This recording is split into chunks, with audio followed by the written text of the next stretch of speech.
Della Ashby did not cry when she heard it. She set the butter crock down on Vollmer's counter, counted her change, and walked the 2 miles home. She was 34 years old. She had buried a husband 14 months back under an overturned grain wagon, and she had not cried at that counter either. What she heard was a sentence. A man had said it about her, in a room full of other men, and every one of them had agreed. The man was Reuben Thorne, the stockman on the next section. He said it at the Hardaway shipping pen, loading beef with 6 men listening. He said, "She's got nothing but a milk cow and 2 children. 6 men. Not one of them argued." And here is the terrible part, the part that makes this story worth an hour of your evening. It was true. 1 cow, 2 children, 160 acres of eastern Colorado. She could not work alone. Now, what none of those 6 men could have told you was where Reuben Thorne would be standing 4 months later, at 4:30 in the morning, in the first hard snow of the year. I'm not going to tell you yet. If you are a woman who has ever had her whole life summed up in one sentence by a person who never once asked you a question, this is for you. If you have ever been counted and come up short in a room you were not standing in. If you believe love is built with 2 pairs of hands, this story is for you. Before we go on, subscribe and comment the town you're watching from. Just the town. I want to see how far this one travels. Now sit close. This is the winter of 1885, and it starts with butter. There was a springhouse behind the Ashby soddy. It was not much. A dug hollow, roofed and shaded, with cold water moving through it out of the ground. But that cold was the whole of Della's living, and she knew it the way a banker knows his safe. She made the best butter in Ostrander County. This was not vanity. It was a fact other women said out loud. Her cream came up sweet because she kept her cow clean and her pails scalded, and she worked the butter cool in the springhouse on the hottest days when everyone else's went soft and streaked. She salted it even.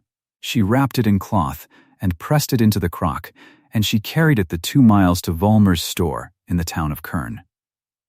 11 cents a pound. That does not sound like a fortune. On the beef plains, it was the only regular money a woman could make with her own hands. The men had cattle, and cattle was a once-a-year cash, gambled on weather and railroad prices, and the mood of a buyer in Chicago. Butter was every week. Butter was shoes for the children. Butter was the coffee and the flour and the coal oil. Butter was the reason the Ashby quarter had eaten all winter without a man in it. The cow's name was June. She was a Jersey, small fawn-colored, with a dark face and eyes like wet stones. Elias had brought her all the way from Illinois, walking her behind the wagon the last stretch when her feet went tender, because he would not sell her, and he would not leave her. Della had thought him a fool for it at the time. A milk cow, dragged across half a country when there were cows enough to buy at the end of the road. She did not think him a fool now. She would stand in the shed some mornings with her forehead against June's warm flank, and the smell of the animal and the hiss of milk into the pail was the closest thing to a hand on her shoulder that she had. She would think it plain, the way you think a thing you are sure of. This cow is the one thing I know how to keep. She had 2 children. Tom was 8, and had decided some months back that he was the man of the place and carried it like a coat 3 sizes too big. He hauled water, he tried to split wood, and mostly bruised it. He watched the horizon like his father might come back over it. Sudie was 5, and soft all through, and rode her mother's hip at the churn, and named the barn cats, and cried when the calves were sold. That was the household. 1 widow, 2 children, 1 Jersey cow, and 160 acres of grass she was going to lose if the winter went hard, because the law said you had to work the ground to keep it, and she could not work it alone. Now let me tell you about the man. On the next section over, past a low rise of buffalo grass, there was a sod house, smaller than most. barer than most. A man lived in it alone, and had for years, and the county had made up its mind about him the way a county does. Reuben Thorne ran beef. He was 41. He was hard through the shoulders and harder through the face, and he did not come to the socials, and he did not stand around at the store to talk prices, and when he did talk, it came out short and flat and left no door open. Men found him cold. Women found him rude. Children were a little afraid of him, which suited him fine. He had come to the country years back from somewhere he never named. He had built the soddy and dug the well and stocked the section and kept to himself so completely that the keeping to himself became the only thing anyone knew about him. There was one odd thing. A neighbor had been inside that soddy once, brought a strayed steer back, and was asked in out of the weather. He said later that there was nothing in it. A bed, a stove, a table, one chair. No pictures, no woman's touch, but there was a shelf. And on the shelf were farm papers, folded and stacked, years of them, kept as careful as a preacher keeps his Bible. And while the neighbor stood there dripping, Reuben had taken one down and cut something from it with a knife and folded the scrap small and put it in a tin. The neighbor thought nothing of it, told it as a curiosity. A gruff man and his papers. Hold on to it. That tin is going to matter more than any acre in this county. The sentence was born at the Hardaway railhead on a bright cold day in late August at the shipping pen. The pen was slatted boards and churned earth and the ball of cattle waiting on the cars. The men worked in shirt sleeves, though the wind had an edge, pushing beef up the loading chute, sweating and cursing and glad of the cash at the end of it. Reuben Thorne was among them. He had steers on the cars that day. So did 5 others whose names I will give you, because names matter to what comes later. Ort Deeks was there. Nason. Old Pruitt, who was near 70 and had homesteaded the country when it was nothing but wind. 3 more besides. And there was a man who did not work. A man in a clean coat and clean boots, standing at the rail where the mud could not reach him, watching the cattle with the flat, interested look of a man watching money. His name was Sewell. He was the land agent for the Weld and Overton Land Company, and his business that autumn was buying up the quarters of folks the drought had broken, cheap, before they knew what they were worth. He had a particular interest in one quarter. Not the grass. The water. There was a spring on the Ashby ground that ran when others failed, and a company that owned the water owned the country. Sewell drifted to the rail nearest Reuben. He made his voice easy and carrying, the way a man does when he wants a thing heard by more than the one he says it to. "Thorne," he said, "that widow on the quarter next to yours." "Ashby, you mean to do anything about her?" Reuben did not look up from the gate he was working. "About her what?" "Her water, her ground. She can't prove up. Everybody knows it. A woman alone can't work 160 acres, and the law wants it worked." Sewell smiled. "Man with land next door might take an interest, before the company does." Now understand what Reuben wanted in that moment. He wanted the question to stop. He wanted the clean-coated man to take his easy voice away from him and his cattle. He did not want to talk about the widow. He did not want to talk at all. And so he reached for the shortest true thing he could find to end it, the way a tired man reaches for the nearest tool, and he said it without weighing it. "She's got nothing but a milk cow and 2 children." He meant, leave me be. There's nothing there for you or me. He meant it as a door closing. That is not how 6 men heard it. They heard a verdict. They heard a man who lived beside her, who ought to know, sum her up and dismiss her. And it landed as truth, because it was truth, and truth is the heaviest thing you can drop in a crowd. Ort Deeks grunted and agreed. Nason laughed short. Old Pruitt looked at his boots, but did not say otherwise. One by one, in the way of men, they agreed. Not because they were cruel, because it was accurate, and agreeing with the accurate thing costs nothing, and the cattle needed loading. 6 men. and every one of them agreed. Sewell smiled wider, because a sure thing had just gotten surer, and he tucked the sentence away like a coin. Reuben Thorne finished loading his steers and rode home, and did not think of it again. That was the worst of it. Maybe, to him it was nothing. A thing said to end a conversation. He did not know he had just carved a wound that would take him a whole winter to heal, and that he would heal it on his knees in the snow. The sentence traveled the way sentences do, mouth to mouth, at the pen, at the store, over fences. And it came to Della on a Thursday, at Vollmer's counter, wearing the face of a kindness. She had carried her butter in. 9 pounds that week, wrapped and cool, and she set the crock on the counter and waited for Harlan Vollmer to weigh it. The store was full. It was always full on a Thursday. Women at the dry goods, men at the stove, children with their noses at the candy jar. Hetty Vollmer was the storekeeper's wife, and she had a way of knowing things first and telling them like a gift.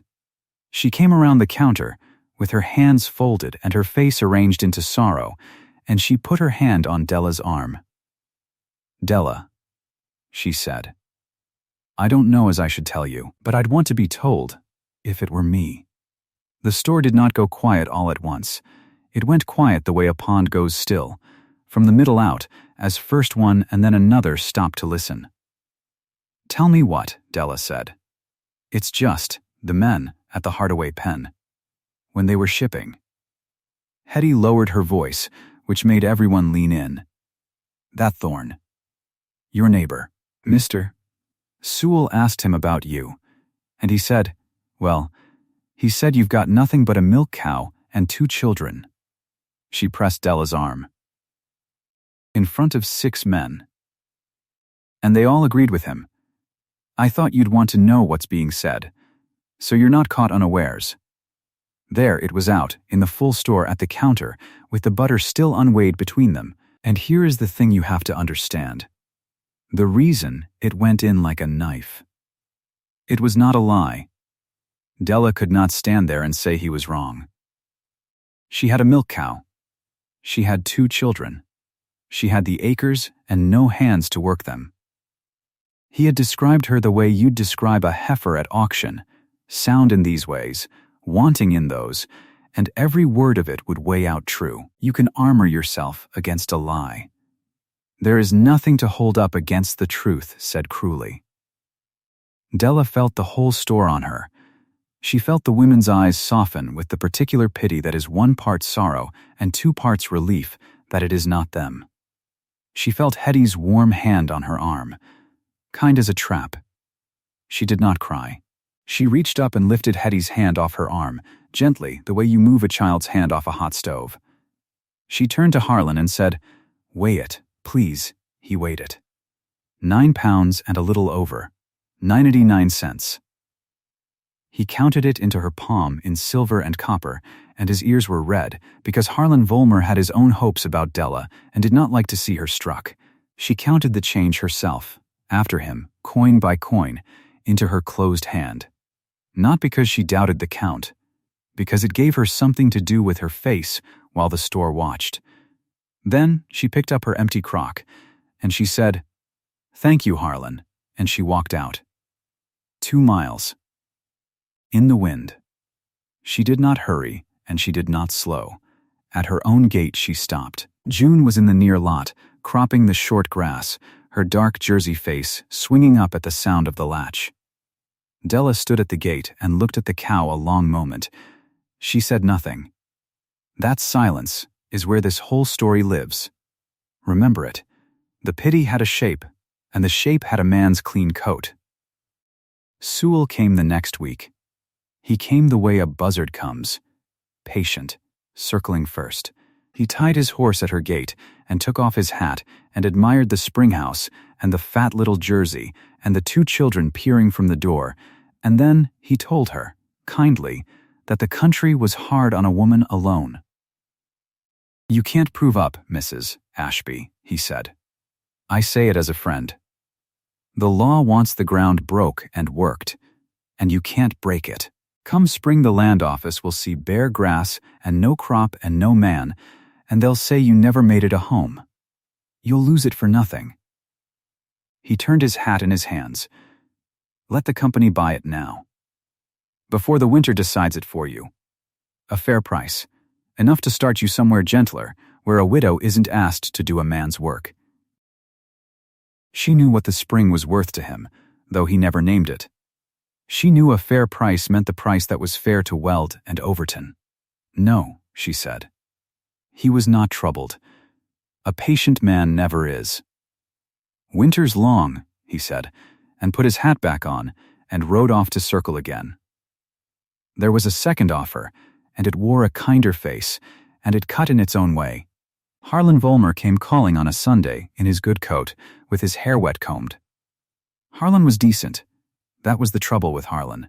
He was decent and steady, and he would inherit the store, and he had wanted Della quietly for a year. He sat in her one good chair and turned his hat much as Sewell had, and he made his offer plainly and without a scrap of malice.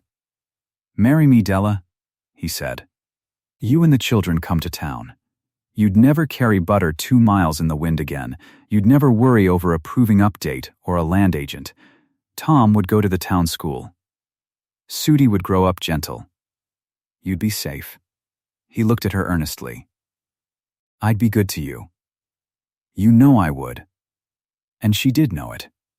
That was the ache of it. He offered her a roof and a name and a warm store in January, and he was not lying about a word of it. He would be good to her. But look close at what he offered. Safety, in exchange for everything of her own. She would keep nothing. Not the land, not the springhouse, not June, not the one thing she knew how to keep. She would be safe the way a thing in a drawer is safe.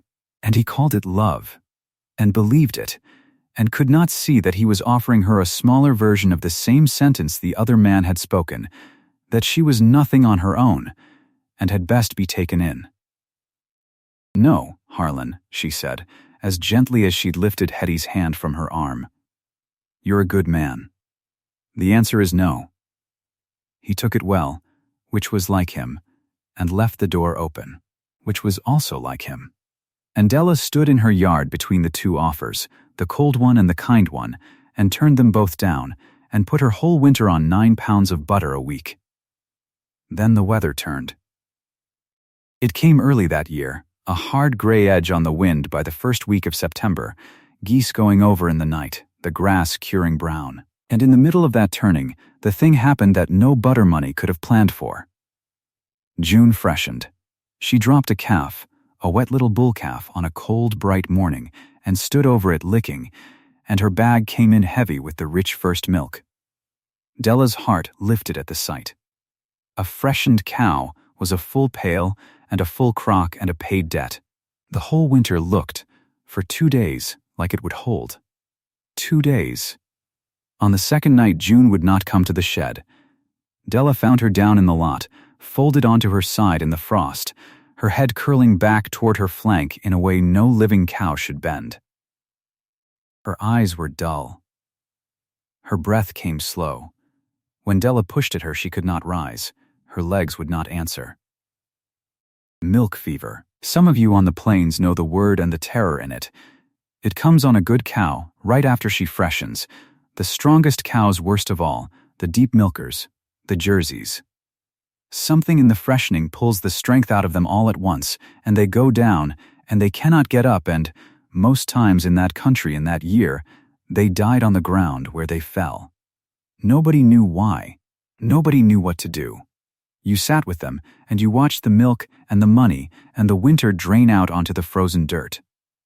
Della knelt in the lot with a lantern and her hands on the cow's cold hide, and for the first time in 14 months she was afraid all the way down. There was a doctor for cattle in Kern. He charged in beef, a calf or a share. And she had 1 calf and no share to spare, and even if she'd had it, he was 10 miles off and knew no more than she did about the fever. There was no help in the county. There was a downed cow and a woman alone, and 2 children at the soddy door in their nightclothes, and Tom, 8 years old, with his father's stubborn jaw set hard. "I'll ride for help," Tom said. "There's no help, Tom. I'll ride anyway." And before she could hold him, he had the old mare bridled and was up on her bareback, a boy in the dark on a plow horse, and gone toward town at a jolting trot, with a lantern swinging. He did not find the doctor. What he found, or what found him, was chance, or it was Sewell's own careless word, doing a thing Sewell never meant. Because the land agent, pleased with himself, had been telling it around town that the widow's cow was down, and her winter with it, telling it as good news, a quarter ripening to fall. And a man heard it, a man who had a steer of Tom's mother's cow talk in his ear, and a tin on his shelf. Somewhere on that black road, the news crossed the last section line and reached the one man in Ostrander County who knew what to do. It was near 2 a.m. when Della heard a horse. She was still in the lot. She had a horse blanket over June and her own coat over that, and she had given up praying and started just talking to the cow, low, the way you talk to keep a thing from slipping off. She heard hooves, hard, coming fast, and then a rider swung down at her gate before the horse had well stopped and came across the lot with a lantern of his own and a canvas roll under his arm. It was Reuben Thorne. She got to her feet. 14 months of holding herself up came into her spine at once, and the sentence came with it, hot, ready, nothing but a milk cow and 2 children. This was the man. This was the mouth that had said it. And here he was in her lot at 2 a.m, and she opened her own mouth to drive him off her land. He did not look at her. He knelt at June's head, put 2 fingers behind the cow's foreleg, felt for the beat, said, "How long down?" Della's fury caught on the plainness of it. Since dark, near 6 hours. She'd take the calf all right. 2 days ago. Fine. Then this. Milk fever. He said it flat, like a man reading a word he'd read before. He unrolled the canvas, and Della, the lantern light shaking in her hand, saw what was in it. A small brass air pump, the kind a man might use to blow up a ball or a tire, worked by hand. And a coil of India rubber tubing, soft and pale. And a scrap of paper, folded small, folded so many times the creases had gone furred and gray. He unfolded the scrap by the lantern. It was cut from a farm paper. She could see the columns, the small print, a woodcut of a cow's underline. He did not need to read it. He read it anyway, once, quick, the way a man checks a thing he has checked in his head 1,000 times, but will not trust his memory with when it matters. Then he folded it and set it on the canvas and went to work. What he did that night was strange enough that half the county would not believe it when they heard. He fixed the rubber tube to the pump and the other end to a clean teat, and he pumped air, gently, steady, into the cow. Into the bag. Filling the udder with air, teat by teat, until it stood full and round as at the height of her milk. He tied each one off soft with a strip of clean cloth so the air would hold. He worked slow and sure in the cold with his breath smoking, and he did not explain a word of it, and Della stood over him with her anger draining out of her and pure animal hope coming up cold in its place. "That'll kill her," she said, because she could not help it. "No," he said. And nothing more. The idea, though neither of them said it in those words, was that filling the bag with air raised the pressure and drove the blood back where the fever had pulled it from, and brought the strength back up out of the milk and into the cow. He had read it 3 years before. He had cut it out and carried it in a tin. He had never once had the cause to use it. He had the cause now. They waited. The children came out, and Della sent them back, and they came out again, and she let them stay, wrapped in the quilt in the shed door. The lantern burned low. Reuben knelt by the cow's head, and Della knelt by her flank, and neither said one word to the other for 2 hours, and the only sound was June's slow breath and the wind. Near dawn the cow's breathing changed, deepened, her dull eye cleared, found the lantern, found Della. Her head came up off her flank of its own strength, She gathered her legs. And with a heave and a groan and a scramble that put both of them back on their heels, June stood up in the frost, swaying, alive, her air full bag round in the gray light. Sudi, 5 years old, said "Oh" from the shed door like the last note of a hymn. Della put both hands over her mouth. She did not cry. She had a rule about that. But it was close. Closer than the counter had been. Closer than the grave. Reuben got to his feet. He unrolled his cloths and let the air out of the bag, slow, easing her back to herself, and June stood for it, weak but standing, and when he was done he wiped the tube and coiled it and rolled his canvas and picked up the little brass pump. The folded scrap of paper he held a moment in his hand. Della looked at it, and looked at him, and every question she had was in her face. "Where did you get that? Why did you keep it 3 years? Why do you carry it in a tin?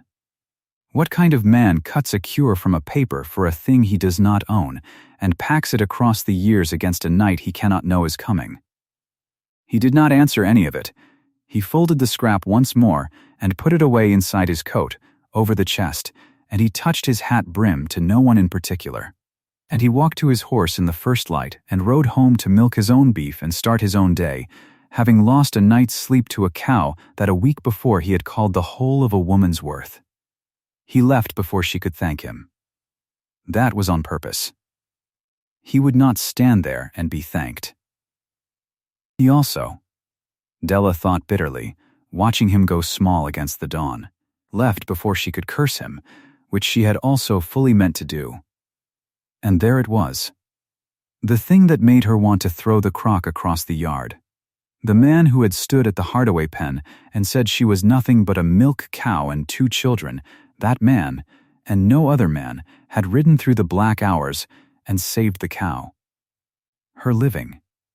Her one thing. He had reached into a tin he'd kept 3 years and set her whole winter back on its feet, and ridden off without a word, and left her standing in her lot at sunrise, owing him the one thing on earth she could not afford. A debt. To him. The county had the first half of the story already. Now, it would have the second. By Sunday they'd all know that Thorne, who'd summed her up, had turned around and saved the very cow he'd measured her by, and they would make of that whatever pleased them, and none of it would be hers to control. She milked June herself that morning. Careful, and the milk came, and it was clean and sweet, and she carried it to the springhouse in the risen sun with her jaw set and her eyes hot and dry. He came back the next morning. 4:30, in the pitch dark before even Tom was up, Della heard the shed door and came out with the lantern and found Reuben Thorne already on the stool, his forehead against June's flank, milking her into her own pail with his hard hands as easy as any dairy woman in the county. She stood in the door. "What do you think you're doing?" "She's weak yet," he said to the flank, not to her. "A fever cow wants milking regular and gentle a good while, or she'll founder or go down again. You've got the children and the crocks, and 2 miles to the store. I'm awake anyhow." The milk hissed steady into the pail. "I'll come till she's sound." Every proud thing in her rose up to throw him off the place. She would not be pitied. She would not be the widow the strong man came to save, the story the county was already telling. She would not owe him. She opened her mouth to end it the way he had ended things at the pen, short and final, "Get off my land." And then she stopped. Because there was a better way, and she saw it whole in a breath. She would not refuse the help. Refusing was pride, and pride would sink her and the children with her. But she would not take it as charity either. She would take it on her own terms, and she would set those terms, and she would hold the reins of this thing from the first morning to the last. She went into the soddy. She came back with a book, a store ledger, blank, that she'd bought against her butter accounts. She set it on the shelf by the shed door where the lantern would reach it, and she opened it, and she took up the pencil. "All right," she said. "You'll come. But we do it my way." He looked up from the pail then, the first time he'd looked at her all morning. "Every morning you work here goes in this book," she said. "The date. What you did. What it's worth. Every pail, every hour, wrote down in my hand. This is not a kindness you're doing me, and it is not a debt I can't see the bottom of. It is a ledger. It gets kept, and it gets settled, and I keep it." Her voice did not shake, "Because I have been made nothing but a milk cow and 2 children in front of 6 men once already this year. I will not be pitied twice. Not by the county, and not by you." For a long moment the only sound was June shifting her weight and the drip of the last milk off the cow. Reuben Thorne looked at the widow, and the open book, and the pencil in her hand held like a thing she'd fight with, and whatever he saw there, he did not argue it. He turned back to the flank, and set his hands, and the milk started again, hissing into the pail in the dark. "Write it down then," he said. So she wrote it down, that first morning, and the one after, and every one that came behind it. The date, in her own hand. What he did. What it was worth, 9 cents for the milking, because a hired hand got 9 cents and she would not insult either of them by paying more or less. She read the figures back to him at the shed door before he rode off, and he stood with his hat in his hand and said nothing, and then he said, "That's fair," and got on his horse. That was the whole of it, those first days. The book, and the pail, and June coming back to herself in the stall. The cow's coat went slick again, her bag filled the way it should, and the butter came off the churn in the springhouse, the color of the inside of a buttercup, 9 pounds a week, and a little over, wrapped and carried the 2 miles to Kern. The first snow came near the middle of October. Della woke to it before she saw it. The light through the one window was wrong, too white, too still.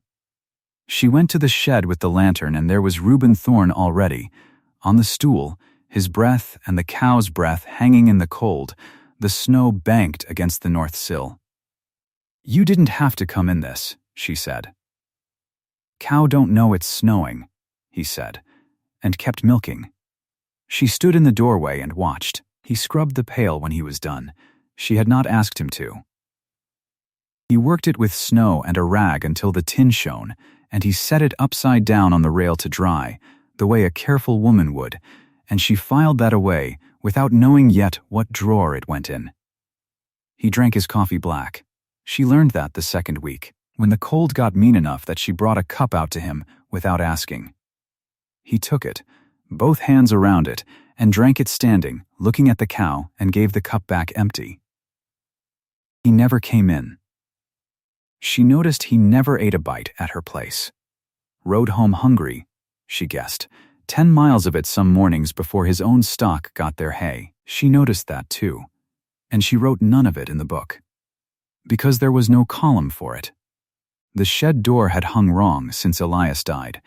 It dragged on the sill and let the weather in along the bottom. One morning she came out, and it swung true, and the stanchion that had wobbled since spring stood firm, and there were fresh nails in the wood and shavings in the snow. "That wasn't the milking," she said. "No," he said. Then it goes in the book. "Suit yourself." She wrote it. Mended shed door and stanchion, and she sat a while over what it was worth, and put down a figure, and when she read it to him, he only nodded. But the door held all that winter, and the cow stood square to be milked, and she understood that the man measured his own worth in things that held. Tom took to going out with him. The boy was 8, and wanted to be the man of the place so bad it hurt to watch. Reuben let him carry the lantern. Then he let him carry the pail. Then one gray morning Della came out, and it was Tom on the stool, his cheek against June's flank, and Reuben standing over him with his arms crossed, saying, "Steadier. You're grabbing. You want to squeeze from the top down. Roll it out of her. Don't yank. She'll tell you when you got it wrong." The milk came, thin and uneven, and then better. "There," Reuben said. "There it is." Tom looked up at his mother with the pride running right off his face, and Della had to turn and look at the snow a minute before she could speak. Sudie was 5 and afraid of nothing. She started riding out on the man's shoulders, her small hands fisted in his collar, chattering the whole 200 feet to the shed about nothing at all, and he carried her like she weighed nothing and answered her in one word at a time. And once, Della heard it through the shed wall. The child said something, and the man laughed. A short sound, rusty, like a hinge that hadn't moved in years. It stopped almost before it started. But it happened. She called him Reuben by then. She didn't remember deciding to. One morning it was Mr. Thorne, and the next it was Reuben, over the top of the book, and he didn't startle at it, so she let it stand. The first time he ate at her table was a night the snow came sideways and she would not hear of him riding into it. 10 miles in that, she said, and no supper in use since when. He stood in the door stamping his boots, and she saw him go to argue, and then not. He ate slow. He said the beans were good. Tom talked enough for the whole table, and Sudie fell asleep against the man's arm, and he sat very still so as not to wake her, and Della looked at the 4 of them in the lamplight and felt something turn over in her chest that she did not have a ledger column for either. The woodpile was low by December. She'd been rationing it, burning green when she had to. Then, one morning, it was not low. It stood split and stacked against the soddy cottonwood and a little scrub oak, enough to see them past the worst of it, and half of it was wood she'd never seen, hauled from his own section. "That's too much," she said. "The book won't carry it." "Then split it," he said. "Half mine, half yours. I'll take the milking off the top." He looked at her. "You can write that down." She did. She split the woodpile in the book right down the middle, and it was the closest either of them had come to saying the thing plain, and neither of them said it. Now, all this while, the county watched. That is the part you have to understand. Every man who'd stood at the Hardaway pen and heard Reuben Thorne say she's got nothing but a milk cow and 2 children, every one of them knew, by the first snow, that Thorne was on the widow's place before daylight, on a milk stool, doing the humblest work a stockman could stoop to. It went up and down the section lines. It was the best story the country had. Ort Deeks told it. Nason told it. And the more it got told, the worse it sat with the man who'd started it all, because a story like that spoils a plan. Sol came to see her in December, and he was not smiling the way he used to. "I'll be plain with you, Mrs. Ashby," he said, in her yard, not getting down off his horse. "A woman alone can be talked about kindly. But a woman alone with a man on her place every morning before light, that's a different kind of talk." He let it sit. "Folks are saying Thorne's not being neighborly.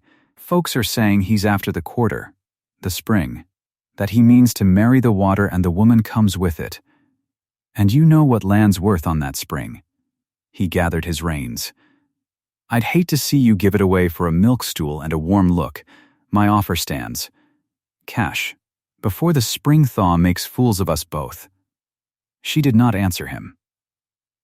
But the words got in. That was the trouble. Sewell was a small enough man, but he knew where to put a thing so it would fester, and he put it in the one place she was already sore, the memory of being summed up, weighed, and set down as nothing but by a man she'd never asked a thing of. Harlan Vollmer came the same week, hat in hand, decent as ever. "I won't press you," he said. "But the respectable thing is here if you want it. A name, a house in town, no tongues wagging. Thorne can't give you that and you know it. He can't even talk." And that was the cruelest true thing anyone said to her all winter. Because it was true.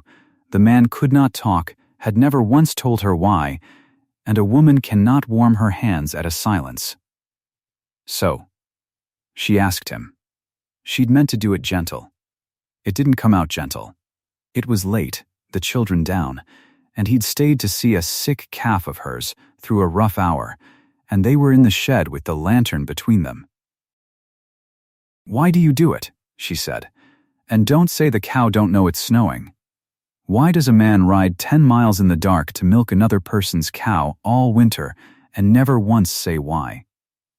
Because I've had one man in this county tell a room what I'm worth, and I won't be a fool for another one. So tell me. Or don't come back. He was quiet a long time. Long enough she thought he wouldn't. He looked at his own hands. I had a wife, he said. She went still. Ada. He said the name like it cost him. We had a place up on the Platte, and a little one, a boy, come in the fall. He stopped. Started again, slower. There was a cow. Good cow. Butter money off her would have carried us through. Feed, coal, the doctor if it come to that. And she went down. Same as yours. Milk fever. Though I didn't have the word for it then. I sat up with her 2 nights and I didn't know a thing to do but keep her warm and pray, and neither one did a lick of good. She died. And 2 weeks after, the boy took a fever, and there was no money for the doctor because the money died on the shed floor with the cow. And then, the winter took Ada. He was not looking at Della. He was looking at 3 years ago. I read that clipping the spring after. In a farm paper. How you bring one up with air. Would have took me 20 minutes and a pump. I cut it out and I put it in the tin, and I've carried it 3 years for a cow that was already dead. The lantern hissed. The calf breathed. That's why, he said. Your boy rode for help, and it come to me. And I had the pump, and I had the paper. And I wasn't going to sit in another shed and watch it happen to another woman's family. That's the whole of it. He picked up his hat. It's not the water. You can believe that or not. And here is where pride nearly finished what Sewell started, because he'd handed her the truth, the real and bleeding truth of him, and it was so much bigger than she'd braced for that it frightened her, and a frightened woman who has been made nothing once will sometimes strike the thing she most wants to hold. Sewell's voice was in her ear. The spring, the water, the quarter, and Harlan's. He can't even talk. Then it's about your dead wife, she said. Not about me. You're not milking my cow, you're milking hers. And I won't stand in for a ghost, Reuben, any more than I'll stand for a milk cow. Her voice was shaking now, the first time all winter. I think you should stop coming. He did not argue it. That was the thing that near broke her. After, a better-spoken man would have fought, would have told her she'd got it wrong, would have made her hear it. He only stood there and took it the way he took the cold and the 10 miles and the counties laughing, and then he put his hat on and said, "All right, Della," and he rode out into the snow. And she milked June herself the next morning. Cold hands, pour at it, the milk uneven in the pail, and Tom stood in the shed door and said, "Where's Reuben?" And she couldn't answer him. It was old Pruitt who set her straight. Near 70, the oldest homesteader in the country, present at the pen the day it all started. He came by with a sack of seed potatoes he claimed he owed her from a bargain she didn't remember making, which was his way, and he sat on the wagon seat and would not get down. And he said, "You run Thorne off, they tell me." "That's my business, mister. Pruitt it is," he agreed. "It surely is. Only I expect you don't know all of it, and I'm too old to watch a good thing go down for want of somebody saying the plain part." He worked his jaw. Sewell went to Thorne in the fall, offered him a cut of the company money to work you off this quarter. Lean on you, spook you. Whatever it took, get you to sell that spring. And Thorne told him no. Told him no to his face, in front of Deeks and me, and told him if he heard the company was leaning on the Ashby widow he'd have something to say about it. Killed Sewell's easy roadstone dead. Pruitt looked at her from under his hat. A man after your water don't tell the water company no. Della stood very still in her own yard. "And there's the other thing," Pruitt said, "that I only know because Harlan's a poor liar and his father's worse. Your account at the store, your winter credit, the flour and the coal oil and the children's shoes. It's paid down near to nothing. And you didn't pay it, and I know you didn't, because you've not sold enough butter to. Thorne's been settling it out of his beef money since October. Quiet. Told Vollmer to say nothing. The old man gathered his reins. So a man milks your cow before his own in the snow, tells the land company no, and pays your children's shoes off in secret, and asks not one thing back nor even a thank you. You summed him up, girl, same as he summed you up at the pen. Difference is, he had 6 men and a bad morning for an excuse. What have you got? He clucked to the team and left her standing there with the seed potatoes and the truth. She did not go to him that week. She was not made that way, could not just ride over and fall on the man and weep, and he'd not have known what to do with it if she had. She thought about it a long time. She thought about what had been done to her and what she'd done to him, and she saw they were the same injury exactly, a person summed up wrong in a sentence by someone who never asked, and she saw that an apology from either of them would be too small and too cheap a coin to pay for it. Sorry was a word. Words were what had done all the damage in the first place. Both their sentences had been words. Reuben Thorne had never in his life put anything right with a word, and she found she didn't want him to start now, and she didn't want to either. So she settled on a price. And it was a hard one. She meant it to be. She rode to his section in February, the snow crusted and blew in the ruts, the first real light just coming up. His soddy was 1 room, bare as Pruitt had always said. A bed, a stove, the shelf of folded farm papers, and the tin. She saw the tin on the shelf the moment she came in. He was surprised to see her and hid it the way he hid everything, which was to go stiller. I know what you did, she said.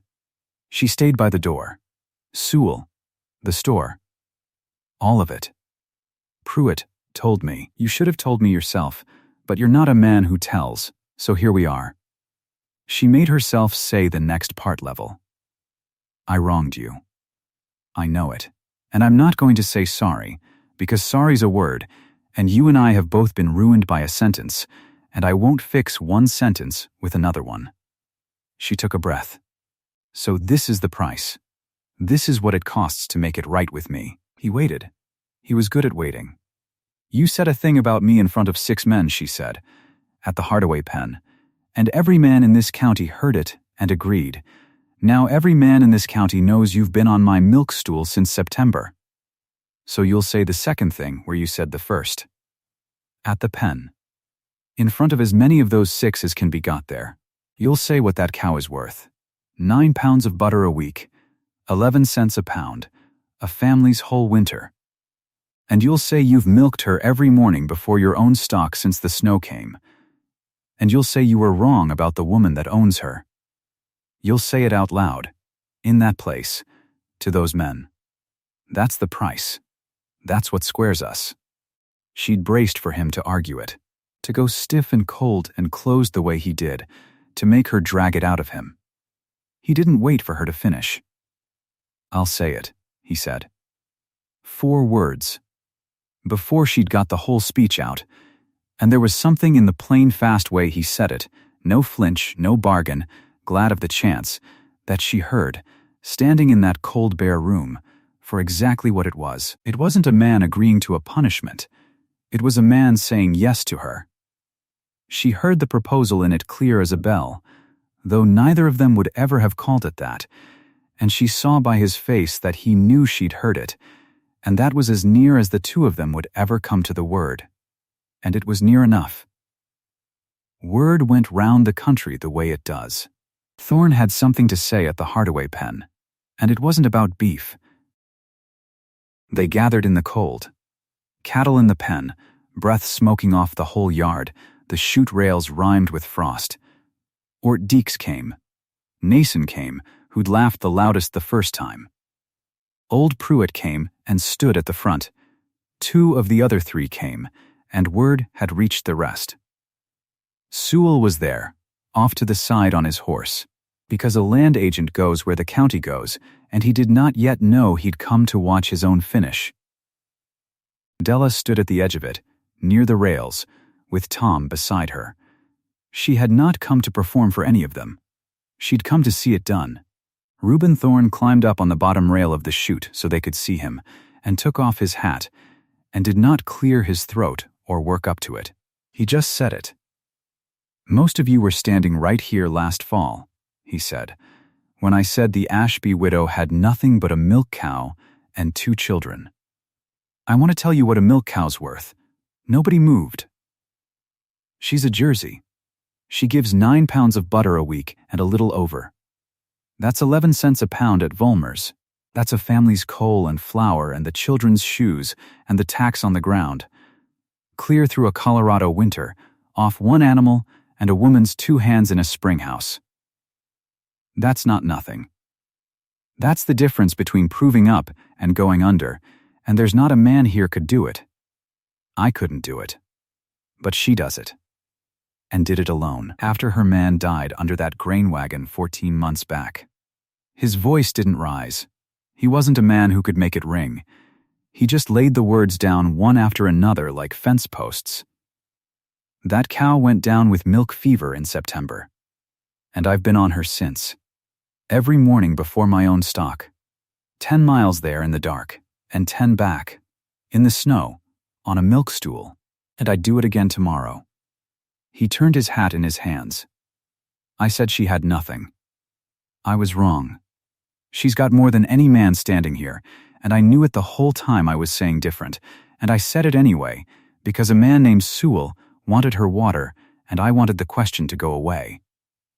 That's the truth of it. I was wrong about the woman, and I'm saying so where I said the other thing, because that's what's fair." He got down off the rail. He did not say sorry. Not once.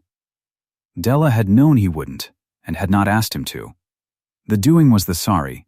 4 months of doing. And she watched the 6 of them take it. That was the payment. Right there, not the speech, but the faces of the men who'd agreed. Ort Deeks looked at his boots and could not get his eyes up off them. Nason, who'd laughed the loudest, opened his mouth and found there was nothing in it to say and shut it again. Old Pruitt took his hat clean off and held it against his chest the way a man does at a grave or in a church, and nodded once, slow, like something had been set right that he'd waited a long time to see set right. And Sewell turned his horse. There was no ground left for him to stand on.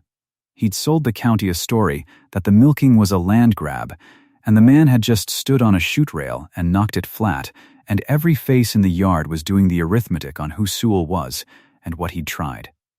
He didn't say a word. He rode out, small against the snow.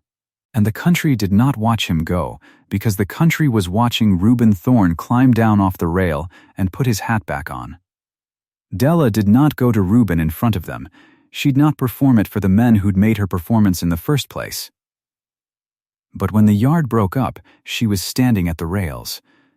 And he came to her, and they looked at each other, and Tom said, loud, to nobody, "That's our neighbor," and there was enough in that to carry them home.